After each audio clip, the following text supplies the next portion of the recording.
আজকের ইভিনিং স্ন্যাক্সে রয়েছে মোমো, কিন্তু এই মোমোটা বাইরে থেকে আনা নয়, এই মোমোটা আমাদের ঘরেই বানানো হয়েছে। তো নমস্কার বন্ধুরা, সবাই কেমন আছেন? আশা করি ভালো আছো, আর আমিও বেশ ভালো আছি। আজকে বরমশাই আর দেওর ভাই মিলে ঘরেই মোমো বানিয়ে নিল। তো চলুন দেখে নিয়ে যাক মোমোটা কীভাবে ওরা দুই। আমার বরমশাই পেঁয়াজ নিয়ে বসে পড়েছে, পেঁয়াজটাই হচ্ছে মোমোর মেন।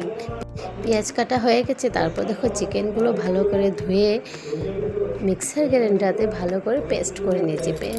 চিকেনের মধ্যে কেটে রাখা পেঁয়াজ কুচি, নুন আর গোলমরিচের গুঁড়ো, কাঁচা লঙ্কা দিয়ে ভালো করে মেখে নিয়েছে। তারপর নিয়েছে ময়দাটাকে প্রথমে একটা ডিম দিয়ে সামান্য নুন দিয়ে মেখে তারপর জল দিয়ে ভালো করে মেখে নিয়েছে।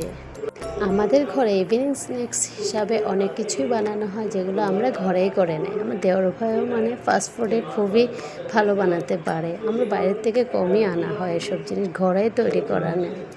এদিকে আবার দেওর ভাই ময়দাগুলোকে সুন্দর করে বেলে নিচ্ছে, ছোট ছোট ডো করে বেলে নিচ্ছে, আর ওই স্টাফিং করে রাখা চিকেনটা ভিতরে ভরিয়ে সুন্দর করে একটা ডিজাইন উঠিয়ে নিয়েছে, যেটা সাধারণত মোমোর ডিজাইন হয়, ওইভাবেই করে নিয়েছে। দেখো কি সুন্দরভাবে হয়ে গেছে, স্টাফিংগুলো ভরিয়ে কি সুন্দর করে একটা ডিজাইন দিয়ে দিয়েছে।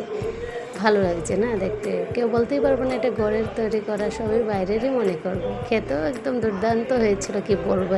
অ্যাকচুয়ালি ভিডিওটা এডিটিং না করার জন্য আমি এতদিন দিতে পারিনি, তো আজকে অল্প সময় বের করে আমি এডিটিংটা করেই নিলাম। যে এখন আমরা মোমো স্যুপ রেডি, আমরা সবাই একসাথে বসে